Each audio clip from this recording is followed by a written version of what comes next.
घर में कोई है? कहाँ है? कहे चिची आती? देखिए, मैं बिजली घर से हूँ, तो मैं अपने घर से हूँ। अरे मतलब मैं बिजली विभाग से हूँ, तो क्या करूँ, नाचूं? नाचिए नहीं, पैसे दीजिए।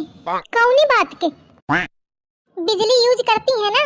अरे यूज कहाँ, छुआ थी तो करंट मार दे थी। तो का खा यूज करी हूँ मैं? अरे पंखा तो चलाती है ना? अरे डुगडुगा तनी के चलत न रहा तो खितवा में फेंक आई हूँ। अरे कुछ तो चलाती होंगी तभी तो बिल आया है। तुम पंचा यूज करन दिया तब तो दिन भर बोर्ड में बैठ के लुप दुप करा करत हिया। वो सब मेरे ऊपर वाले करते हैं। कहाँ देखो? अरे मतलब मेरे सीनियर जो हैं वो करते हैं। हाँ तो इनका भेजे सु, ये सब मुझे नहीं पता, चुपचाप बिल दीजिए।